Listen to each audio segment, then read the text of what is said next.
when you go into a game not knowing what a team like C9 will do, it's a big disadvantage for the teams that are lower, who are still like trying to get things together. Meanwhile, C9 and the top teams are trying to find more ways to win. I've always thought EG was a good team, regardless of what their record shows. I don't think that shows how strong they are. They obviously have issues, which have shown why they're down there. They're trying what they can to get ahead. Hey everyone, welcome back to our continuing coverage of the North American LCS. We're on to our next match, Cloud9 versus Evil Geniuses. Now last week we saw EG come up with a huge win over Curse to keep their playoff dreams alive. Yeah, and they still got a pretty steep hill to climb to make the playoffs, but the upshot is EG have taken a game off Cloud9 before, and they're coming off the fastest win of the split actually when they beat Curse last week. So they are playing quite well. Yeah, they've done pretty nicely for themselves. We'll see if they can keep that one going, but we've got a saying from where I'm come from, and it's don't get between a hipster and his tofu, chat. Where's that? NorCal? All right. Yeah. Of course, Cloud9 is on the hunt for the first place seed, now sitting only one game back from the leaders, LMQ. Yeah, and Cloud9 have rebounded very well from their rough start to the beginning of the year when they were floating kind of around 5th place for a while. They're now on a 4-game winning streak, and they have continued to play very well against the top teams. So they have a real shot at defending their title as North American champs. But we do have to consider it's a bit of a trap game here. Cloud9 can't afford to get caught looking past the 8th place team or the 7th place teams in an approach of that first seed. Exactly. They've got some games they got to really consider for themselves. We're going to check out the starting lineups, though. On the blue side is Cloud9 matching their jerseys this time around. Balls in the top lane, Meteos in the jungle, High in the mid lane, Sneaky on AD carry, LemonNation support. And on the red side, it is, of course, Evil Geniuses. Innox in the top lane, Helios in the jungle, Pobelter in mid lane, Altec on AD carry, and Krepo on support. Cheers for all around. I actually forgot to say in the top lane, and then just listen to the crowd, because they always cheer for Balls every single time he's on screen. Yeah, I feel like that's dying off a little bit until Freak brings it back up. Man, we were cheering, I guess, jeering for missed CS and wards. So yeah. I feel like in Super Week, the missed CS thing, if you're focusing on it early in the game, that stuff matters. I have tumbled Honestly, that before. The early game CS, whoever can get their chalice first, depending on when you're going, rather important. Can we just get a ward up on screen? Can we just find art for that and just like show? No, we can't. A minion dying to another minion or a turret shot, any of those, I would love that if you guys can fill some time with this. But yeah, so of course the playoff races, this is what I like about the NA LCS. We've had such a very tight season across various teams. I mean, this is one of the first times in Super Week the bottom seeded team still had a playoff shot. Yeah, and it was honestly a bit of a dream for EG if they could even make it in here. One of the most critical things that needed to happen is Curse needs to have an atrocious week. Yeah. Because when we started the week, we saw Curse was at 10-14, Evil Geniuses was 3 games back at 7-17. Now, if Evil Geniuses wins their game against Curse, no, they already have played them. I'm getting my stats mixed up. Yeah, so Evil Geniuses is actually 3-1 against Curse. Yeah. So they hold the tiebreaker. And if they win this game, they would only be 2 games back of Curse.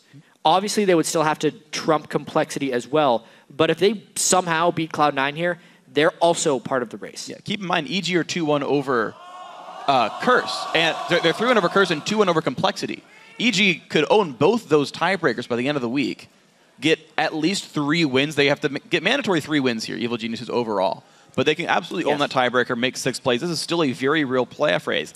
They don't even have to 4-0 to get it. It's just nice if they do. Exactly. They do have tough matchups, so they have to play Cloud9, LMQ, CLG, and also Complexity, which could end up being an incredibly potent match. There's a lot of action in the bottom of the standings here. And EG, they say it's not over until it's over, and it's true. It's true. These guys do tend to come up clutch every once in a while. And you know, they've been a strong team that teams can't overlook. I mean, every single time we talk to the teams, even the ones at the very top of the standings, saying, we don't overlook anyone. We've got to prep for every single match. And then sometimes you get these really crushing victories that come out of the underdogs. And you got to keep that. You got to keep that in the back of your mind. And EG's season really did fall apart in the middle there. They had a 6-game losing streak. But since that streak, they have actually won 3 of their last 5. Which really isn't that bad. It's just unfortunate that they're now against an incredibly surging Cloud9 who have won 6 of 7.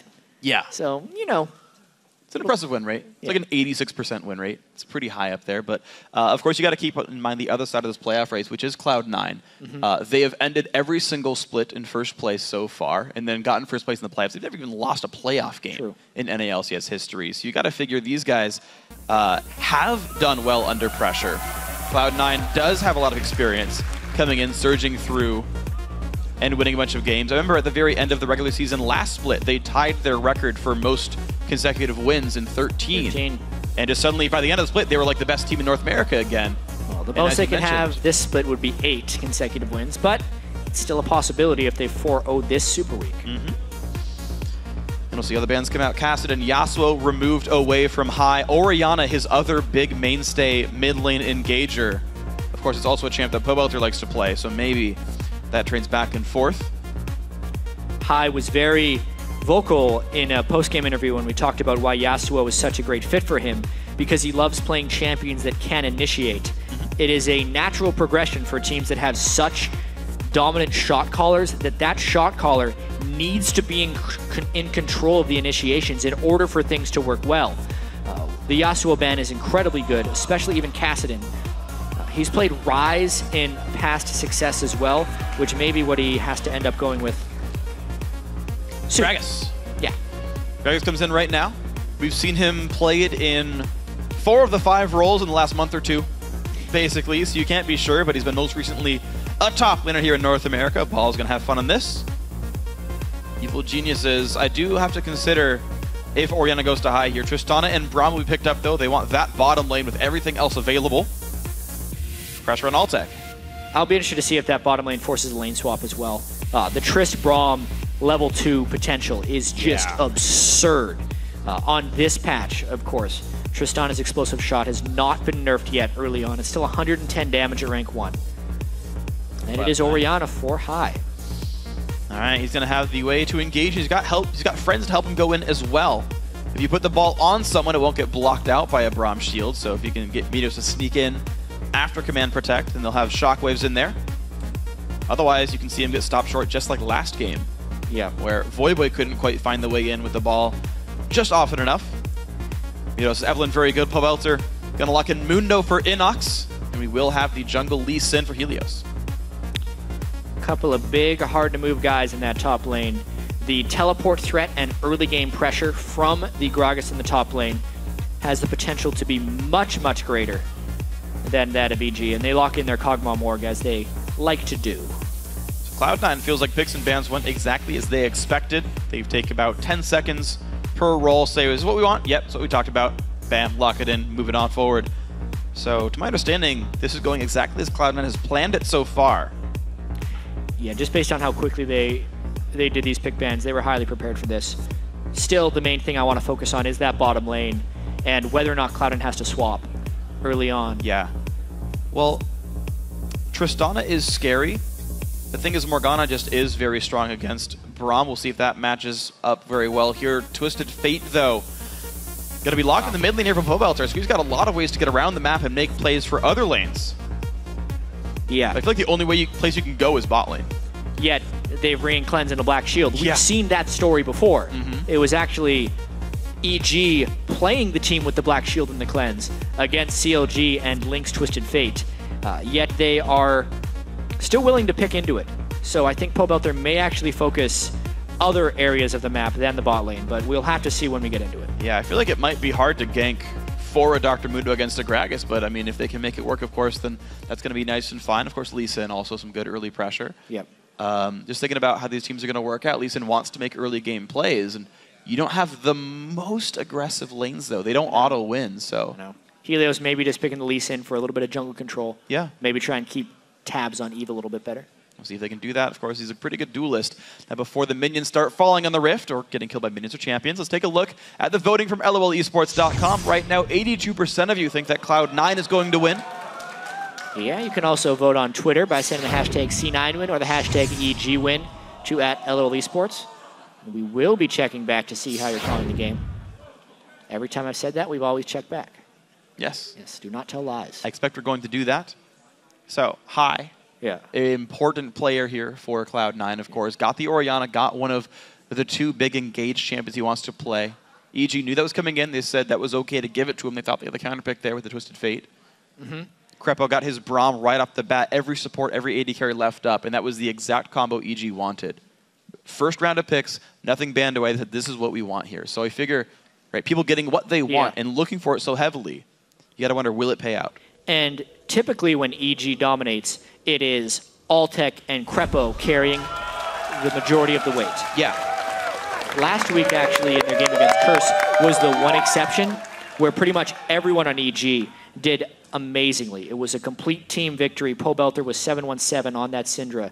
But even so, the fact that they get the Trist and the Braum, as those are the two most likely to carry the team, is a huge boon. And that's why they picked him with their first 2 picks. Welcome to Summoner's Rift. We'll see what we can do with this one. 3 health and a mana potion for both supports. LemonNation is running heal, so a fully defensive bot lane here for Cloud9. Cleanse plus heal. He's trying to be sneaky right now in that brush. Doesn't require much effort. Just types in the name. Ward, Lemon, hit it! Okay, good. 10 gold. Sneaky gets the 10 CS lead. 10 gold lead, 1 CS. Ooh, Cleaver hits balls in the back of the head. 5 more gold for Lemon. Man, so much money coming in for C9 early game.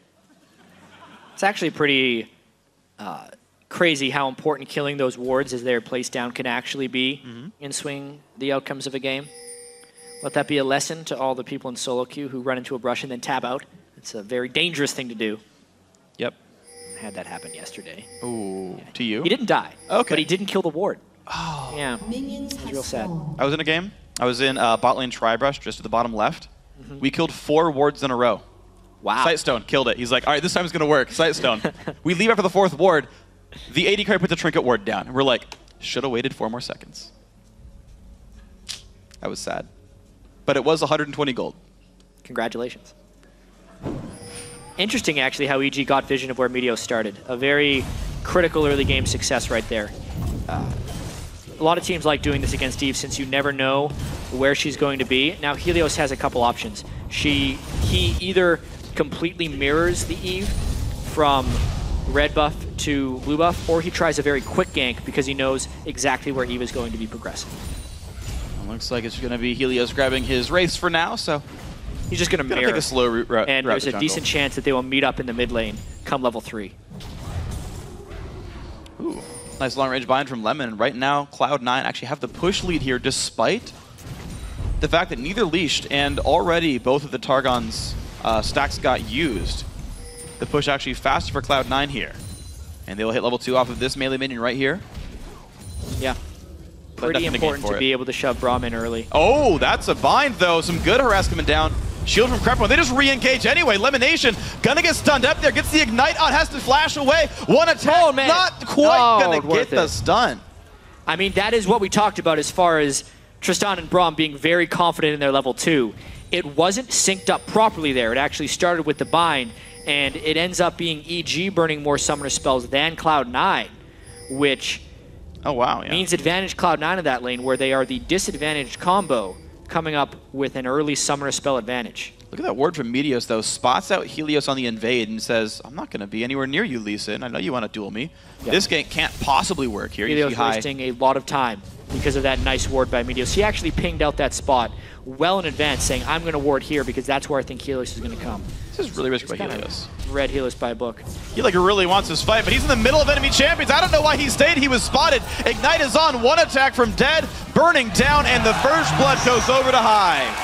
Double buffs right now for Cloud9. Helios, a big-time miscalculation right there, knowing that Pobelter had no early lane presence against the likes of Orianna, and that was pretty much Meteos just outwarding and outplaying Helios. Yes, he is Gragas, and he is up 8 CS. He's going to be beating up Mundo for a while. Full wave, full wave. Ooh, I think he got it. Yeah, Mundo's going to be one of those champions that waits around for a while. We'll check back in 15 minutes to see how that's going. We'll check back when the TP into Dragon fights. True. Otherwise, that lane is going to be CS at the bottom of the screen. You guys who are fans of balls can just look at those numbers tick up. Uh-oh. Or just get back on the screen. Thanks, observers. Helios safer in his own jungle now. Yeah, but he's pretty far behind. I mean, that early pressure from Lee Sin is completely gone. And he's put Pobelter in quite a pickle as well, having to lane against a double-buffed Orianna now. Although the flash was burned, so maybe a return gank will be attempted by Helios. which is why Meteos needs to be very studious about sticking around the mid lane. They would win a 2v2 counter gank, but he needs to be there for it to happen. Otherwise, those double buffs are going right back to Twisted Fate and Lee Sin. That is a thing to keep in mind, is the Evelynn double buffs have timed out right about now. And the red's like gone in about 15 seconds here. Yeah, okay, it's gone now. I'm making sure to ward both sides. He is really, really paranoid about those double buffs, knowing he's down a flash. It's a very smart play.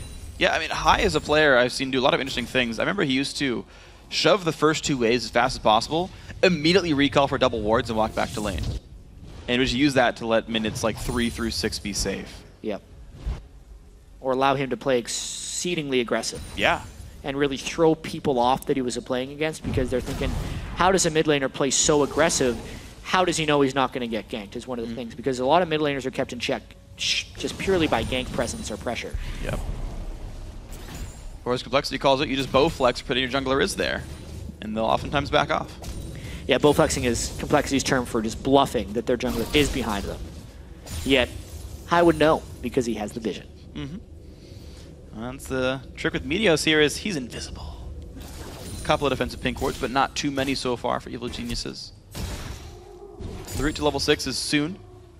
Yeah, he should get level 6 off the white. Yeah, he's like 85%. Meanwhile, Helios has got some time to go still. There's 6. Helios will need buffs to respawn, I think, to get his 6. He'll make his way over. Longsword advantage for Meteos. It's the benefit you get for having the assist on First Blood. High. Nice ward over the wall, just saying, hey, I can keep tracking Helios. So many wards by High. He's still got one in his inventory.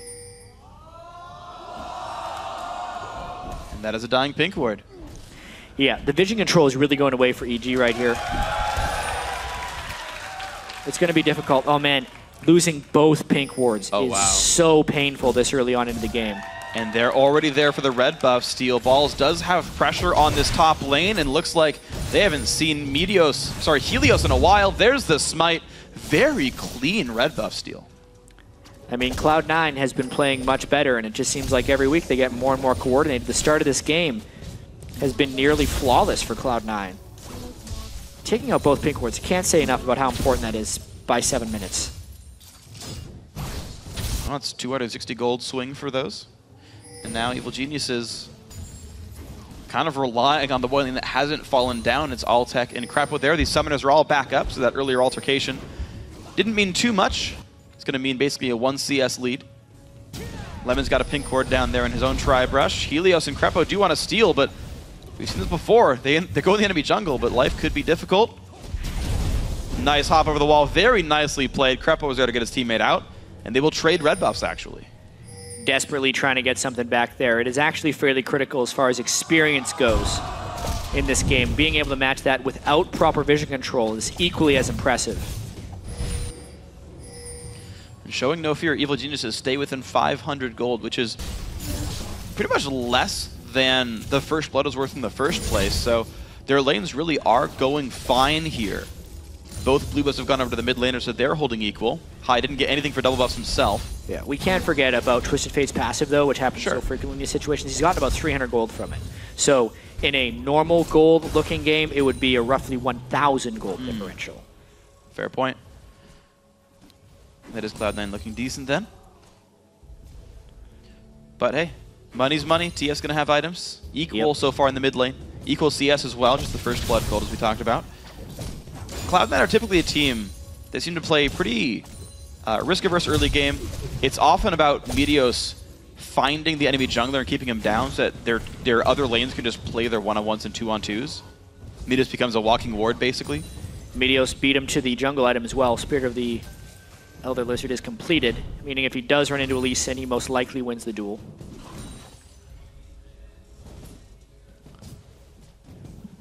Unless... Yep, they're even. Never mind. Helios will be completing that shortly. There it is. There's a Lizard Elder, and Cloud9 right now are shoving up onto the turret down here in the bottom lane. Trinity Force is going to be the first item for Sneak. We did get BF Sword come through for the Tristana. Still can't say enough about this lane, though. They've passed the point of danger for the most part here. When Kog'Maw's level 6, his ultimate is when you wielded properly, one of the best laning skills in the game for an AD carry. And he's doing his best to keep Altec and Krepo, the no sustain lane right there, out of farm range. And trying to keep Lee Sin away from range as well. Meteos puts a ward down. It's got the white camp. They wanted to be able to get a kill there. But they're pulling the team down towards Dragon right here. 4 men. Teleport is up for both top laners. Tristana had back right there, so no AD carry for Evil Geniuses. But there's the TF ulti. There's the teleport in. It's going to be the backup. The 2-man knock there. Meteos takes a bunch of damage. The kickback from Helios, and they claim the kill. Now Krepo gets shockwaved in, but the shield comes up. Stays alive a few more seconds, but now the fight has engaged. Altec is around, and Helios does claim Dragon. What a play, though, by EG right there, Freak, because they did not have the people in position to start it, but they get the Dragon, I believe, and a kill. And it pulls them ahead in gold for a game where they've pretty much been getting bullied for the first 11 minutes. Beautiful Huge stuff. turn of events. Absolutely massive. Evil Geniuses. Pobelter fighting up against balls in the mid lane. Yeah, I mean, check this out. Cloud9 was hoping to rush this down, and you thought with high zoning with the Orianna ball there's no way EG gets through. But then because balls just did not have an adequate teleport spot, Cloud9 didn't have any wards at Dragon to stop that assault. Balls had to come in from behind. By the time the fight was actually relevant, Balls is there. He doesn't end up casting a single spell. So EG collapsed down properly, and Helios gets the nice Dragon. I love the play from Helios, too. He landed the Q onto Evelyn. Instead of queuing in and trying to kick, he flashed to kick into the team, followed up with the Resonating Strike to deal more damage, and ensured that Meteos died right away. It was a really great play. Making up for that early game mistake he made in the Wraith camp. He had to lose a lot of early game pressure, as we saw with all those nice wards Cloud9 placed. But they may be out of the woods as far as that danger goes. He's got a Sightstone for himself now, so he's going to be able to really try to keep the opponents down with his ward control. Meteos says, you know, we got your red buff timer. We could have last time. Didn't even have to type it in chat. Helios kind of knows about this, wants to be on that side of the map as well. He's going to go set up the Wraiths. There's the red respawn, and even though Pobelter just recalled, C9, they don't want that. Balls is back to base. He said, guys, I have to go back and buy. I have Merlanomicon. Just give this one up. Helios will get that pretty cleanly. In the face of a ward, but either way, it's still the buff going over. Definitely. Yeah, I mean, that Dragon play really opens up a lot of possibilities here. You can see Spirit Visage by Innox against Balls' Merlanomicon. A very early Merlanomicon to try and keep the Mundo ultimate in check in team fights. I don't think it will be enough to create early kill pressure onto Dr. Mundo unless Meteos got there with a very aggressive gank. Now, Meteos seems a little bit preoccupied though after losing that Dragon war with Helios. Yeah, he's just taking his time there. Cloud9 just happy to wait for team fights to happen. That's kind of their biggest moment of power, is just they get to those 5-on-5s, and they just always work for Cloud9. They just seem to always be the right fights. It's been one of the big ways, Freak, that they have made their resurgence this split, is instead of trying to overforce the early game plays, they are more content letting the game come to them and then relying on being a better team in the late game, just through communication and inherent synergy, because they've been playing together for so long. It has worked out for them during this winning streak, and it is kind of the way they have to go here now.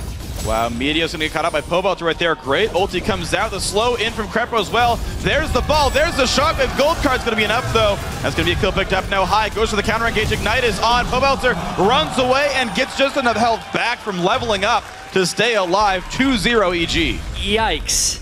Meteos didn't ult at any point during that death, which honestly, if he leads with an ult on Pobelter, they at least get a kill back.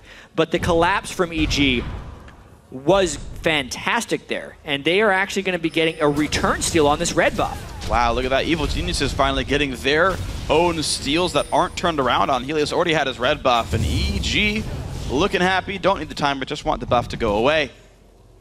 2,000 gold, Evil Geniuses. Yeah. They need at least 3 wins to go to playoffs. This could be one of them. I mean, Meteos was stuck between a rock and a hard place. So much damage from Pobelter right at the start. And here, he should have just ulted right there before the shockwave hit.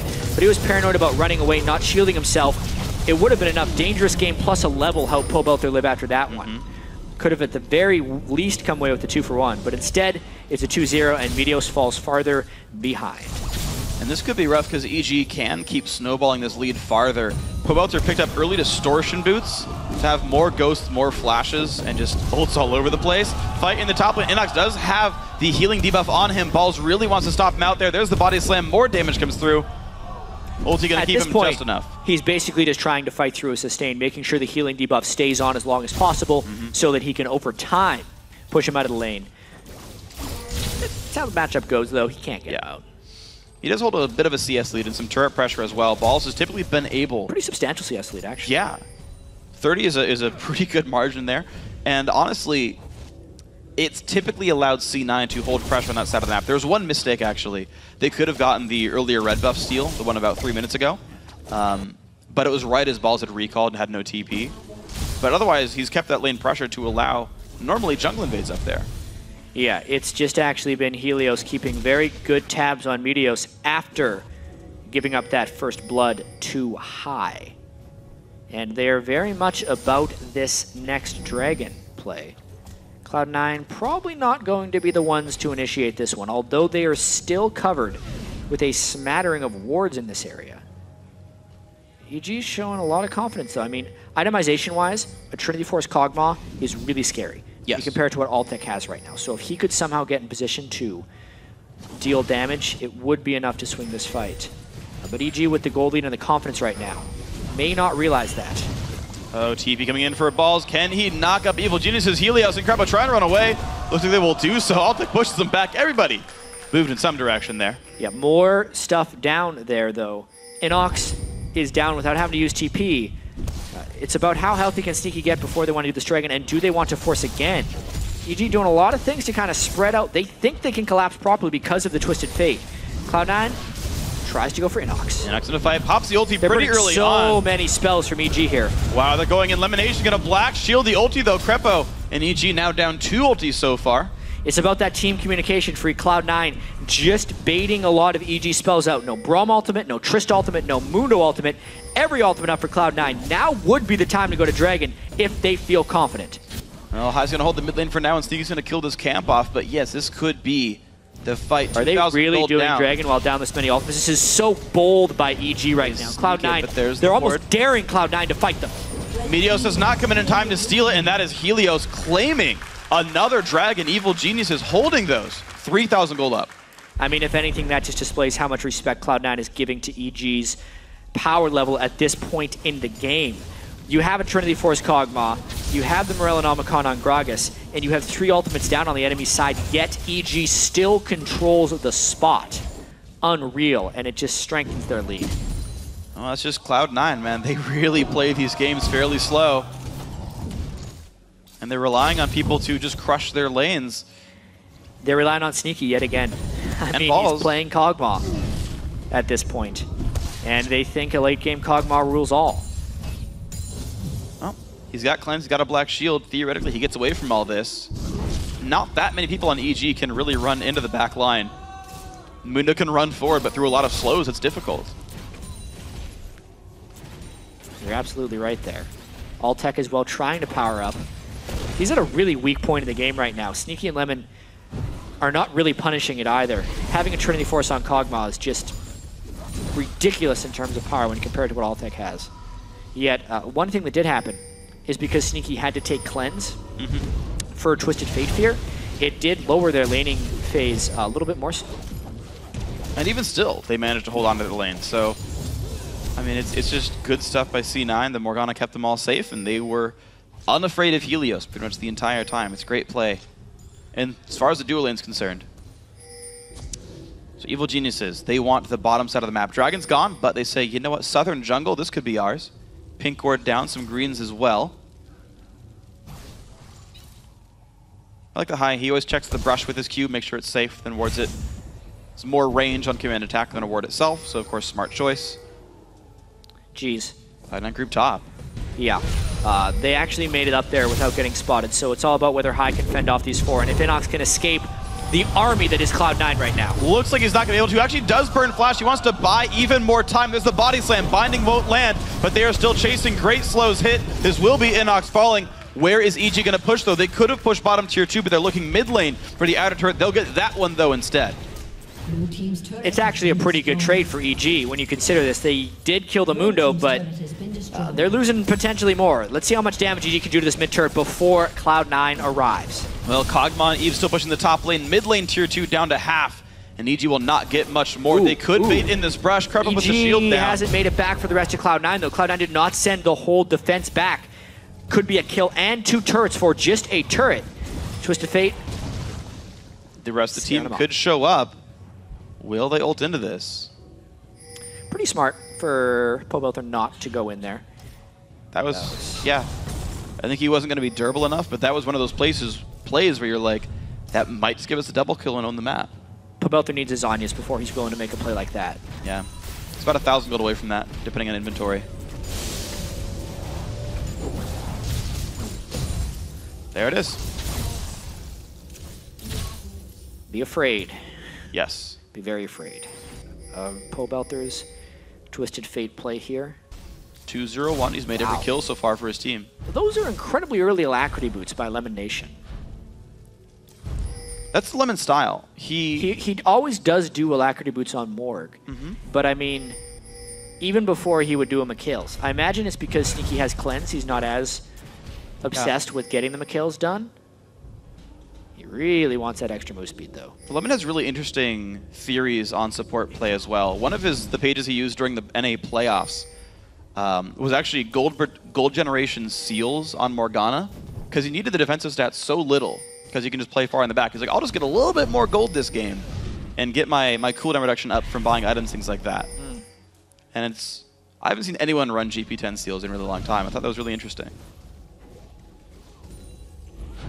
Helios giving money to LemonNation, helping the cause. EG has a pretty decent sized gold lead here. And they still have Tristana Mundo and Twisted Fate, plus Braum, all quite good late game. Cloud9 has the Kog'Maw and Orianna. If we're thinking about making it to late game, it's really hard to say if there's a clear team comp advantage. It's really going to have to do with how well they play and how safe Altec can be versus how well Sneaky can avoid the Mundo or cut through him.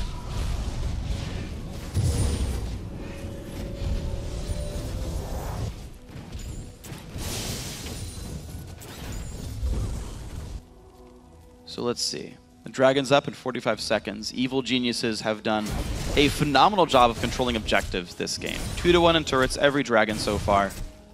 That's been their way in, and Cloud9 have largely let them. Cloud9's been very defensive these last few weeks. It has worked for them, as you mentioned. 6 wins in the last 7 games. The last few weeks have been kind to them, but it's always a risk. Yeah.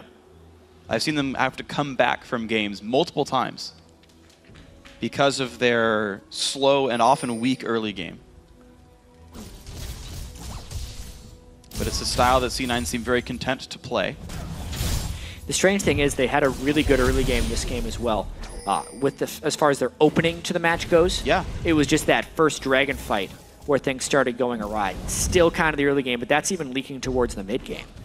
It's really just now Cloud9 trying to make it to the late game in one piece. This Dragon fight is going to be very critical. Good damage down onto Helios, and they look poised to contest this one.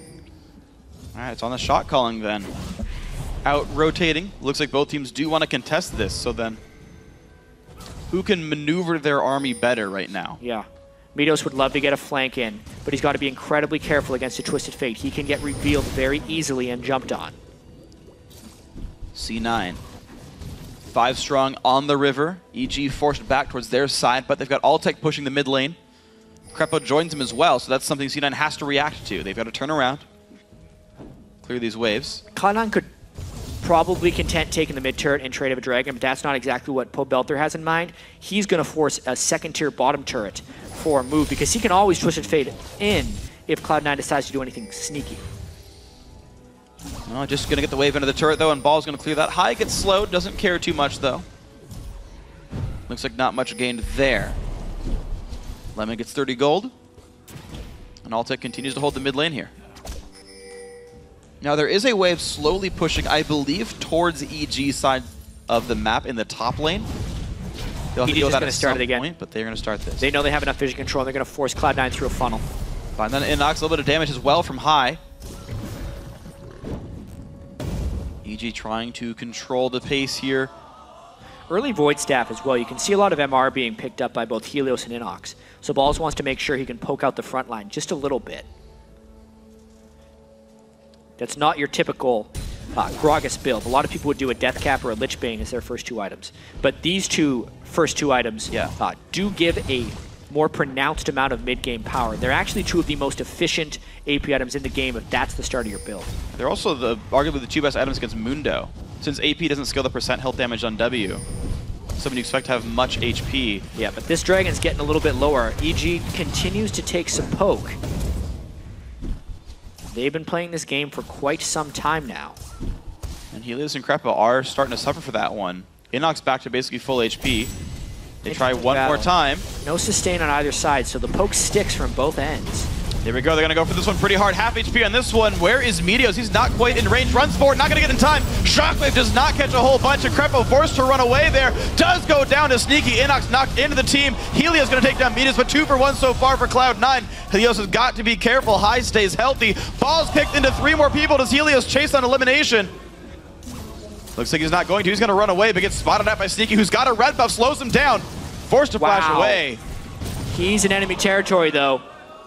No farther chase. Pobelter still has ultimate, actually. This will be interesting how EG, how much can Pobelter push in this bottom turret?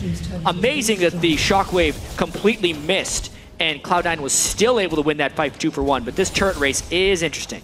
All right, so mid-outer turret looks like bottom tier 2 going to go down, but mid-tier 2 also likely to fall here. Small lead C9. They will get that one. Of course, remember that turret advantage went C9, but Dragon went EG. Teleport, Innox. And they want to pick now onto Balls. Cleaver's going to hit. TF is going to reach in time. And Krepo shows up. That is a kill picked up. Pobelter goes in for high. And they're going to find that kill. Now on towards Sneaky. Altec trying to do what damage he can. No slows available. The flash forced away from Kog'Maw. Cleaver won't hit. What a counter move right there by EG. Using the turret pressure of Pobelter and then utilizing the Twisted Fate ultimate to spectacular moves. And this is a very, very risky call. Sneaky, can he make it out of base? He does have home guards, so he just bought them, but that Baron's going down fast. Meteos does have smite. Meteos and Lemon are around, and yes, he does have smite. The puddle comes down. The health bar is actually staying pretty high for EG. They don't have enough to contest. Meteos is spotted. He's trying. He goes in with a black shield. Can't smite it in time, but he goes for Pobelter. Goes down too fast. EG get Baron and a kill. Off of a lost team fight, they turn it into a Baron. Objective control is the name of the game right now for EG.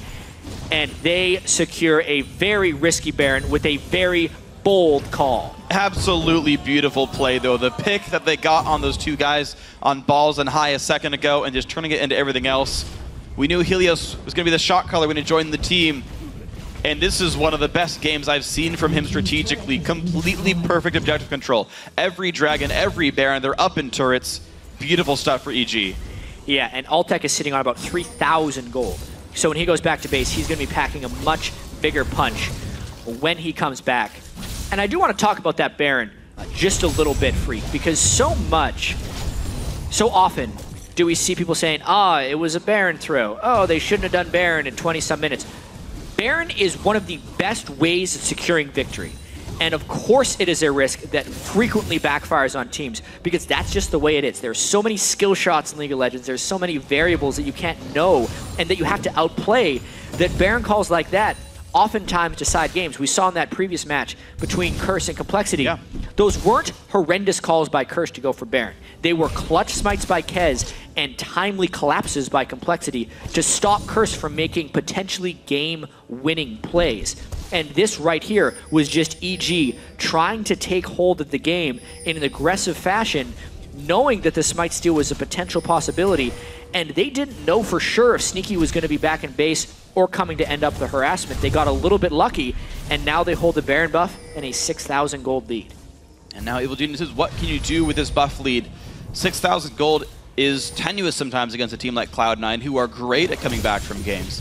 EG have had, honestly, a history of having very rough end games where they hold leads but can't close it out. So I want to know what EG can do with this Baron buff. They've gotten here from their own sheer force of will and great skill.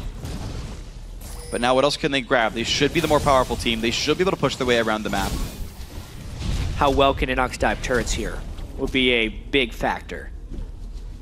I don't think he can dive very well, actually. No armor items on Helios. Very few armor items on Innox. Krepo's got none either. And there's wards spotting Pobelter around this. And they don't necessarily need them against a pretty much entirely magic damage team. Yeah. So the Mundo can become extremely tanky here. You do have to be a little bit concerned about Ruin King, though, because those MR items all give health. And Sneaky will have some good damage output. Should be getting an eye edge next. Knowing the physical damage is going to be pretty important right now so far with the items. Mid lane tier 2 does go down. Evil Genius's one objective so far claim with the Baron buff. What's next? It doesn't seem like EG is going for inhibitor turrets with this Baron. I think they're just trying to gain as much map control as possible and then itemize for more success later on. The Spectre's Cowl being on Altec this early means EG is really worried about security and volatility in this game. They do not want people to get picked off, and if they can all build a little bit of MR or early Banshees vills, it will make it much more difficult for Cloud9 to come back. Yeah, EG definitely playing a bit of a longer game in their minds right here. It's the absolute right call in this situation. Just because there is such little diversification of Cloud9's damage right now. Until Sneaky gets like 4 or 5 items and his itemization is doing more damage than his W for physical damage versus magic damage diversification, Cloud9's got to be like 70, 80% magic damage in team fights right now, as far as stuff actually happening. Absolutely, absolutely it is the case. But they're going to look for top tier 2 right now. Baron buff has timed out though, but they spent a lot of time already warding up the bottom jungle. Look at the vision in the southern jungle right now. C9 has to face check like 5 different brushes to reach Dragon as it respawns right now. Should be another Dragon for EG. Yep. There's a slight risk that EG would consider this Dragon too much in the bag and that Cloud9 could kind of surprise them and show up with 5 people, but that is eliminated by the fact that EG did ward pretty well. And of course Cloud9's not even thinking about it. They're not going to. So, 8,000 gold now. Evil Genius is looking pretty good 32.5 minutes in. They are still in control of this game. Good performances from every single member. The 3 big MR items are now on the team. Innox has Banshees plus Visage. The Locket's there for Helios. They're definitely concerned about being defensive here and saying, we won't die, but by the way, Altec's going to kill all of you. True. Bloodthirster coming next for him. Another defensive item, actually. Everyone seems to be going BT third on AD carries nowadays. Yeah, I actually think that's in large part because we're seeing so many AP champions in the top lane. There's generally only one tank, and it's in the jungle, and those guys aren't nearly as tanky as the top lane tanks have been in the past. And I think Bloodthirster third is just about the same DPS-wise against low armor targets, but better defensively. Okay. Freak's thinking about its head here. Yeah, it's close. I think Last Whisper is more damage. It's worse, but the damage per slot is pretty close, to be fair. So, but defensive-wise and sustain-wise, good blue. The flash in, the slow to high. They got the knock. He's got no way out. The kick into the wall and the shockwave. Not going to do anything for him. Altec grabs the kill and he jumps in onto Meteos, who's got nowhere to go. Black Shield's on, but you can't protect auto attack damage from AD carries with that. And it's away. Switch just flipped in EG's head there. They saw an opportunity, and it was go time. Now with no high alive, EG is looking towards the middle inhibitor. But can they get past the wave clear of Gragas? Well, they're going to try to. Still an ult for Innox, so there's a chance he could just tank up this turret. Will they dive? 25 seconds on high. Krepo going to take the first couple of shots there. Not going to block the barrel, but damage coming in for Altec. Hitting minions first. There's the turret on half HP. The knockback onto Innox, though, has got to be a bit careful. The minions are cleared up. Altec, though, Altec spent 3 auto attacks hitting a cannon minion when he could have knocked that turret down lower. That is potentially going to hurt them, actually. They're not getting that turn anymore. They need to prep Baron. It's up in 20 seconds, and they realize they took a fair bit of poke, and high will be up. Yeah, Krepo is fairly injured right now. I think he's going to want to recall. Altec has a blue buff. He's going to grab a red buff now for himself as well. So 2 seconds off the rapid fire cooldown. 7 on, 18 off. Slight lead for him. Sneaky trying to check brushes with his ultimate. Going to let his team walk into these. One of the great things about both Gragas and Cog is they both check brushes really easily. Yeah, it's incredibly tough for EG to actually sneak Baron or create Baron plays that catch Cloud9 checking because of the immense range, as you said, of that scouting. Ward spot C9 though. EG have some wards in the lane. I do like lane wards. They're really strong late game. You can't rely on your minion waves or turrets to reveal. So you can see one of the high traffic areas of your opponent, see which way they go. Sneaky wants some harass, gets Krepo to about 4/5. Not many wards on Baron. In fact, C9 on board. Goes. No TF. Might want this. Knock it from Krepo, and here comes the attack. They knock Altec and force a flash away from Sneaky, but here goes Pobelter, but he can't find anything. Shockwave only gets Innox. He's got a flash away with the shield on. There's the ulti, finally pops in. Pobelter, nice cleanse, keeps Sneaky alive, but took some damage for that one. I mean, Cloud9 saw the opportunity there to try and get to fight because they knew Pobelter was going to be late, but they still can't get kills, and now EG maintains control of the map at this juncture. They maintain a 9.5 thousand gold lead as well, binding onto Krepo, but he's going to clear wards away.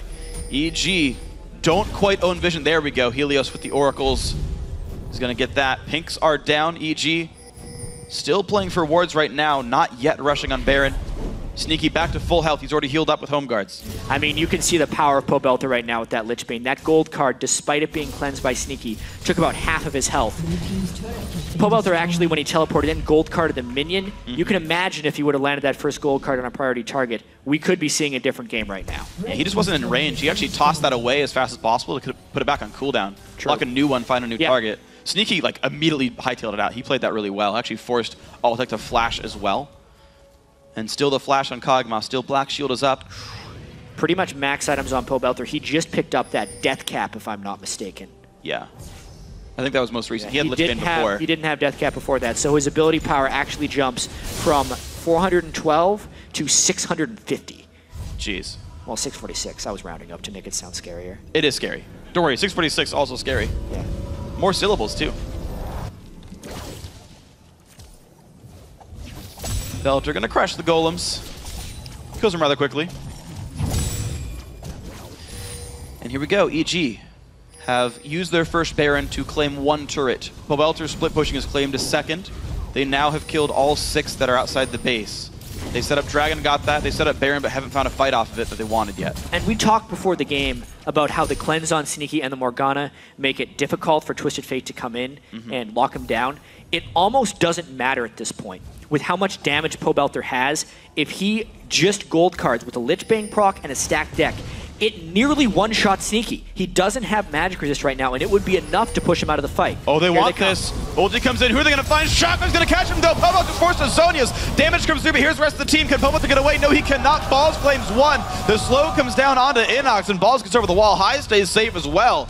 EG try for it and can't quite get the kills. We said almost doesn't matter. It still does if they lock the damage down just right as he teleports in. He could not get his damage out before taking a truckload. That was a timing game. It only comes after thousands of matches that you can time shutting down a Twisted Fate coming in so quickly.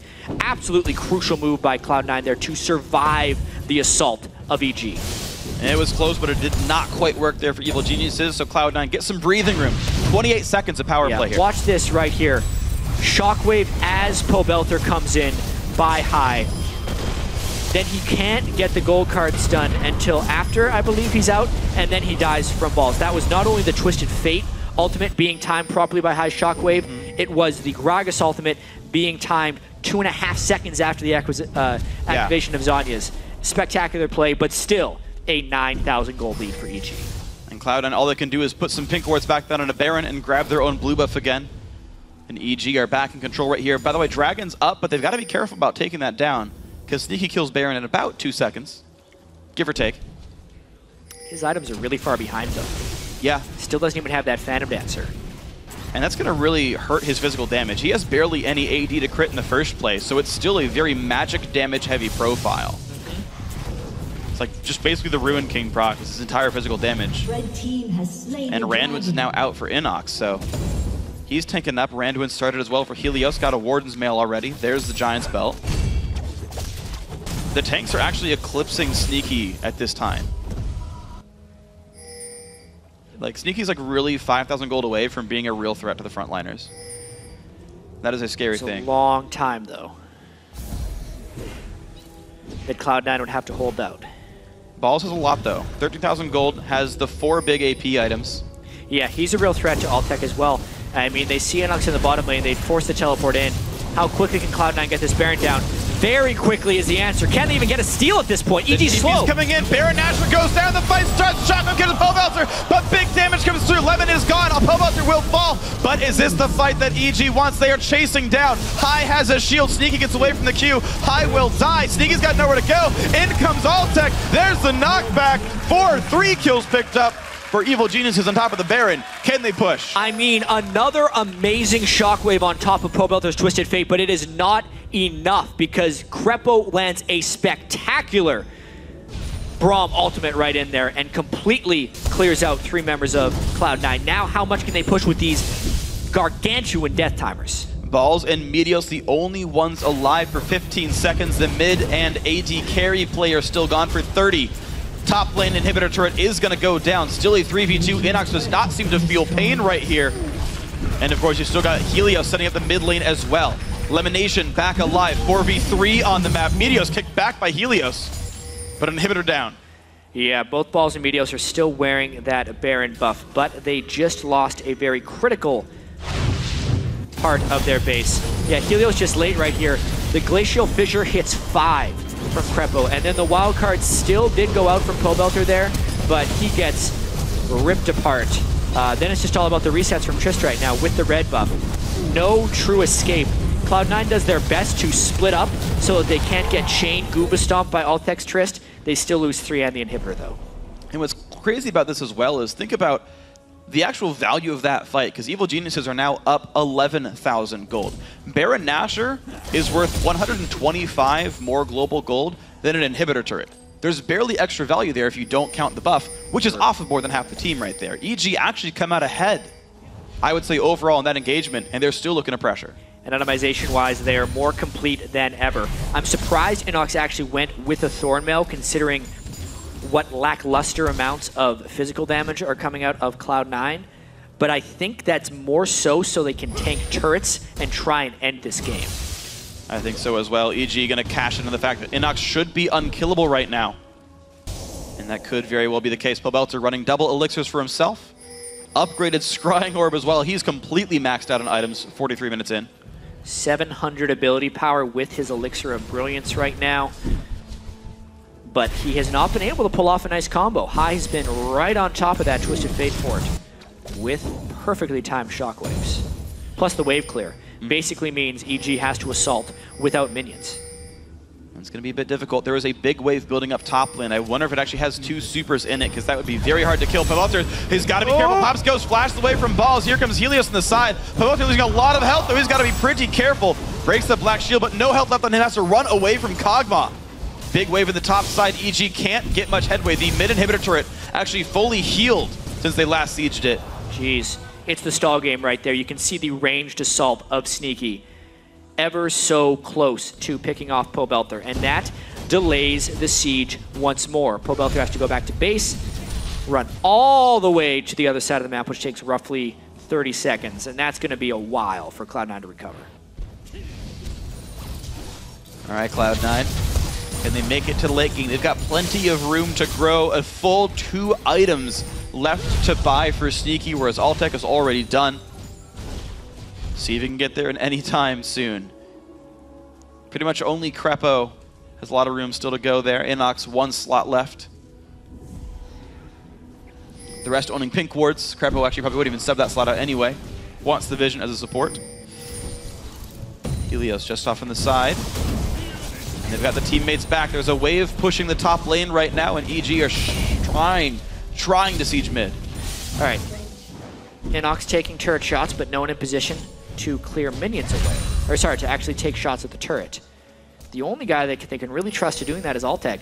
Pobelter would like to go in there, but he's been punished a few too many times this game. I mean, 1 Lichbane proc with a few Tristana shots would be enough to take down a turret. It's just they can't seem to find these windows. Pobelter being a little bit too afraid to try for that one. His Flash and Ghost are down and doesn't want to risk getting hit up by an Evelyn. They're going back and forth, trying to get Cloud9 to maybe run out of mana, or to be in the wrong spot at the wrong time. Altec going to get himself the red buff. Of course, EG had to wait out maybe some of the Baron as well, if they wanted to. The Dragon's up if they want more gold, though it's not very useful anymore. And the top inhib is respawning now. Banshee's Bill is getting well popped by Sneaky's Kog'Maw ultimates, making it so that Altec has to fear a Gragas ultimate even more so, which kind of eliminates his ability to kill turrets. Inhibitor back up, though. It's the easier of the assaults, but with how well Cloud9 is pushing them off here, I don't even think EG can get that. Looks like the diving crew doesn't really want to dive in anyway. There we go. Damage comes in from Altec. Takes a Kog'Maw ulti, but doesn't care much. Backs on out. Vol's not going to have a knock-in. Pobelter still splitting the mid lane. He's got to be careful, though. Last time around, he had to flash away from Meteos. That is a threat. Inhibitor slowly losing health. Krepo losing it a bit faster. High getting the ball in the best spot that he can. And Altec slowly but surely wears that inhibitor down. 2/3 health, one more auto attack, jumps away again. More ulti Krepo.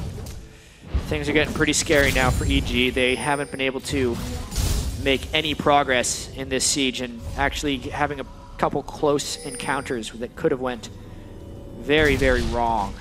They now have to set up for a Baron and maybe try again if they can secure a safe Baron buff. This is scary for EG. This seemed like they were planning on the game win being the siege. They did not set up Baron at all just yet. They're recalling now to restock wards, buy more pinks, and set up Baron only 30 seconds in advance. And you've seen how afraid they were to check into C9. And with minions pushed out now, Cloud9 could be in any of these brushes right now. This is just such a crazy game. Just to kind of step back for a second. Cloud9 is on a 4-game winning streak and favored by many to actually make a run at first place in the standings this week. And EG is in dead last and has a ridiculous scenario with which they can actually make the playoffs. So if they actually win this one, it's another step towards that path. If that could actually happen, it would be one of the most miraculous playoff makes in LCS history. But they first have to close out Cloud9, who is not going down softly. EG, that playoff run, they need at least 3 wins in the 4 games. There's a movement on high. Oh, they're going to go for the knockup. They catch balls a little bit, but Zonia's pop. Pobelter on the side. Looks for Sneaky. Can he find him? Doesn't look for that just yet. Goes for high instead. Pops the Zonia's. Altec is dominating after he picks up balls. High will go down. Now Meteos and Sneaky trying to run away. Only guys left alive. EG going to easily collapse on those. That is the ace with no kills lost. Does Pobelter take that back? Evil geniuses are going to take down Cloud9. Push in ever closer to the playoffs. Wow. What a fight that was by EG. Pobelter in particular, a huge MVP. He gets in gold card range of High Zoriana and gets out alive, then lands multiple gold cards as the rest of EG is piling down, and they finally find the fight they need to take out Cloud9. And there go the rest of the structures, evil geniuses. They needed 3 wins at least, and that requires other teams cooperating. They've got 1 so far. The bottom 2 teams in the standings are both 1-0 so far in Super Week. Yeah. And I don't know who's going to playoffs, chat. I mean, that puts EG at 8-17, which is only 2 wins behind Curse for that 6th place spot. Also, you look at Cloud9, they are now 15-10. So if Team Solo Mid wins against LMQ in our next match, they would actually be tied with LMQ for first, and Cloud9 would be sitting alone in 3rd. Keep in mind, Cloud9 plays TSA later this week as well, so you've got all these incredibly important matches. C9 looking for top 2. Curse, Complexity, Evil Genius is looking to be top 6, get out of that 7 and 8 spot. All of them have the chance to go where they want in the standings, and it's all about how they play over the next 3 to 4 games. Yep. We're just getting started. And it really feels like EG is kind of playing with nothing to lose here. They have been written off by everyone but themselves. And that's a nice mindset to be able to enter into. Yeah. That losing doesn't really have a penalty, because it's so ridiculous that EG could potentially make the playoffs. Yeah. But, you know, it's becoming more and more real here. And you think about it, multiple of these teams have of course, more games to play. C9 plays later today. Complexity plays later today. Yeah. Complexity's got to be watching that game, taking notes and saying, we took down Curse. We could take down another team with C in front of their name. They've got CLG later on as well. Like, all these teams looking to make the runs very late on in the season. So Krepo, a great game for himself. 0-2-16, his overall scoreline. We thought he was going to be an important player. He was. His Braum ults were actually very strong. He ended up catching out Sneaky as one of the people in his ult in that very last fight, pushing him away, lowering his damage output. And big smile. Yeah. Right there. For such a season of distress for EG. It's so hard to keep persevering as an LCS team when you just go into a week and lose again and again. The mindset and the mental toll that takes on you is immense. We've seen a lot of teams talk about in the past when they come from such huge success, as soon as they start losing, it just crushes them. And that's why I see so many of these teams kind of disband after having success. Sure. That very well could have happened to EG early on. They were stuck at something like 4-15 or something like that. Yeah. It was a horrendous record. But to be able to now somewhat turn that around and win 4 of 6 in a league as competitive as we have here in the NA LCS shows a lot of mental strength by those guys. Yeah, 4 and 6 is a score a lot of teams wishes they could have in the last couple of weeks here. And that's when the EGs got. They had 2 roster changes this split, if I recall correctly. Altec came in 1 game through. You had Helios join up. This is, I think, to me, one of Helios' best games. That first blood aside. Yeah. Great shot calling, good objective control. Of course, it was hard to play around that Orianna Kog'Maw, but they found a way to get a fight in the open field and just crush it. So it's kind of like after the 5-minute mark, he just turned it on and made it the best game he's played. Yeah, and they were in control the entire time. Great objective control. Beautiful stuff there by Evil Geniuses. Now we're going to throw it over to Dash and Zyrene for the lowdown on that last match. Thanks, Freak. We're joined by Evil Geniuses Pobelter after a win against second place Cloud9. Must have felt pretty good, right? Yeah, it did feel pretty good. All right. Now, how important is it going into the final week of the split where you've got to play 4 games over 3 days to get that first win on the first day? It's really good, actually, because Chris also ended up losing their game, and that's kind of who we have to pass in order to make it to playoffs. And with them losing and us having won, that makes our really slim chance of making playoffs this week just a little bit better. So you guys really focusing on making it to playoffs? Is that where your eyes are right now? Yeah, go big or go home, you know? All right. I like that attitude. I love that attitude. So moving forward, right, you're going to have to win probably your next 3 games or possibly 2 to get into that playoffs, into the playoff spot. If you can't do so, though, how important is it to at least get 7th so that you have that choice for the relegation matches? I think that the amateur teams currently will all be able to beat, so that isn't as important to us. But, I mean, of course, it still is important to be able to face a weaker amateur team, so that's still a goal, you know, if we don't make playoffs. All right, speaking of amateur teams, what about CLG coming up here tomorrow with a little patchwork team? What are you guys doing to prepare for that match? Because it's very difficult when there's 5 guys that kind of patchwork team. I think we'll just, you know, try not to do anything stupid, and I think we should be able to win out because we just have so much more practice than they have together. I mean, I don't think they have any practice together at all. Yeah. Against Cloud9 specifically, they're famed as being such a fabulous team fighting team. We watched that game kind of start to go pretty late and stall out. So, I know we're jumping to the end of the game, but what were the calls at the end of the game to kind of accelerate and finally get that last fight that you were looking for to finish the game off? The game was just kind of like stalled out for 20 minutes because they have Orianna, Kog'Maw, Gragas, and those are all so good at clearing at high ground on the base, so we weren't really able to out-rotate them between their turrets or anything, and they just had so much AoE wave clear.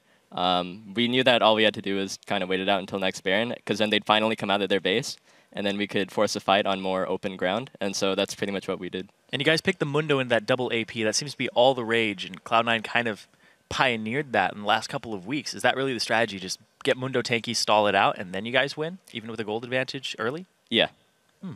All right. No. There you go. Simple enough. That's the answer I was looking for. Thank you. No, the stacking magic resist on top of the health regen, having a giant front line is definitely helpful. But you also had a Braum and a really tanky Lee Sin. So how, given the fact that you're playing TF rather squishy, Tristana, who you have to protect, do you really need all 3 of those members to be super tanky, or is that just kind of how the the cards fell this time? It's just kind of how everything ended up happening. Mundo as a champion isn't too great at diving, so everyone has to be kind of beefy to survive the sort of longer team fight where you're not going to be killing their carries instantly at the beginning. All right, what's been happening with EG? I'm going to switch gears for a second here. You guys had the fastest game of the split at 24 minutes in your previous game, not this one, but the one before it. You guys beat CLG in about 27 minutes previously. What are you guys you guys just are getting it together at the end of the split? Like, what's happening? Is it finally coming together? Is the calls different? What's happened? What's changed? I think it's just an effect of us, just kind of stepping up our practice time, how seriously we're treating the game, and unfortunately it's come a little bit late.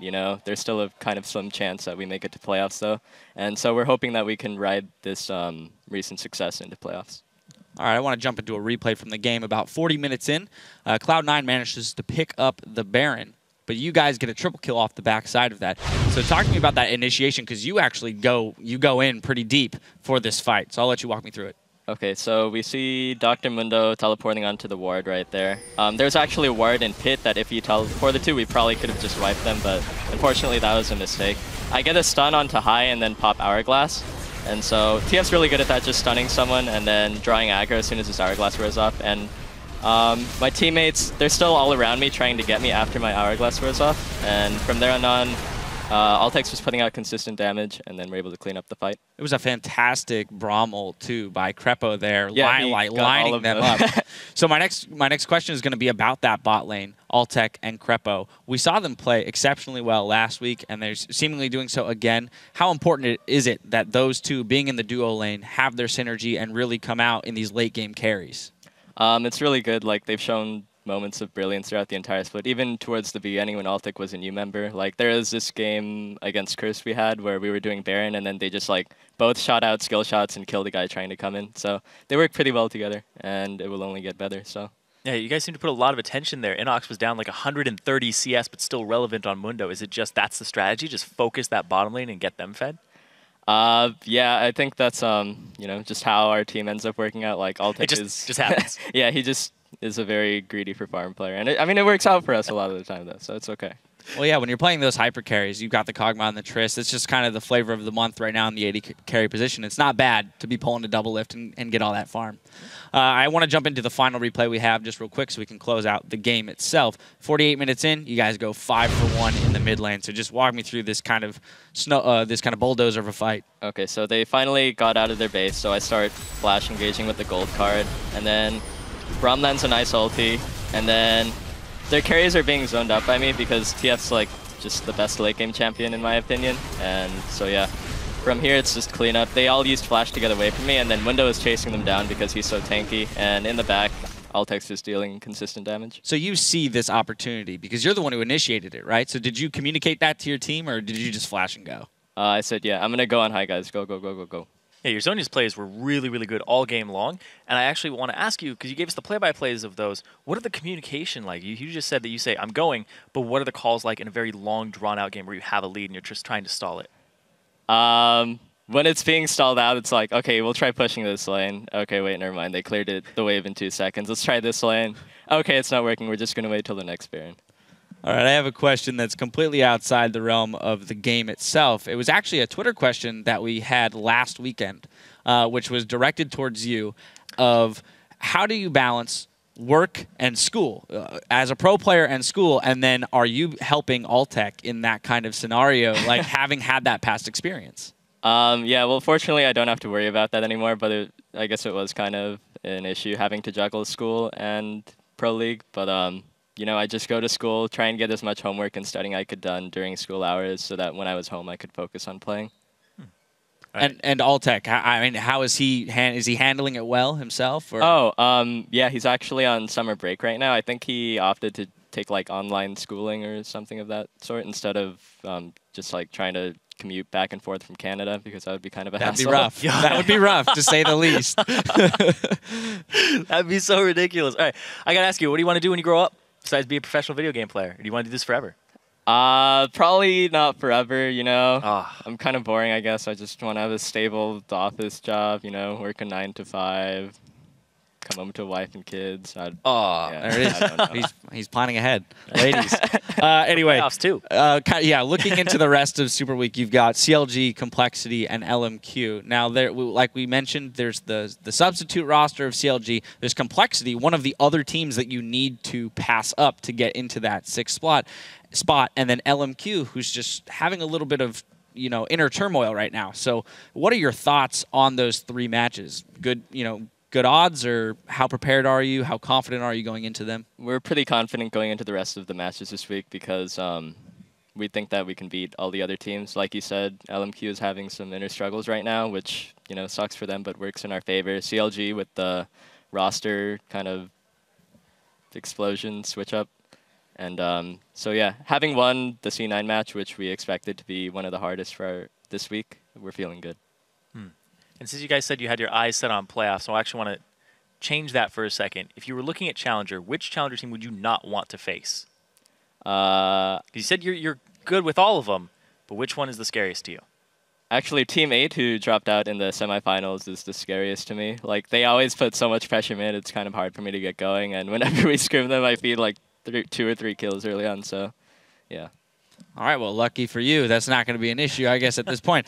Anyway, thank you so much, Pobelter, for joining us at the desk. Gave us a lot of information there.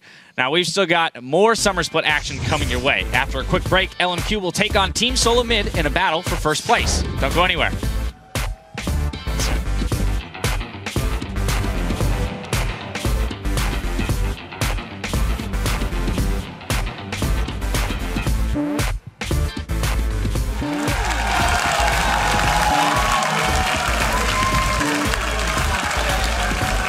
Forced to run away there, does go down to Sneaky. Innox knocked into the team. Helios going to take down Meteos, but 2 for 1 so far for Cloud9. TF is going to reach in time, and Krepo shows up. That is the kill picked up. Pobelter goes in for High, and they're going to find that kill. High has a shield. Sneaky gets away from the queue. High will die. Sneaky's got nowhere to go. In comes Altec. There's the knockback.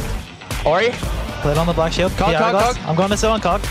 I have them Randuins. Careful for the Gragas. Come on, Gragas. I Gragas burst. Ori. I can't get over there.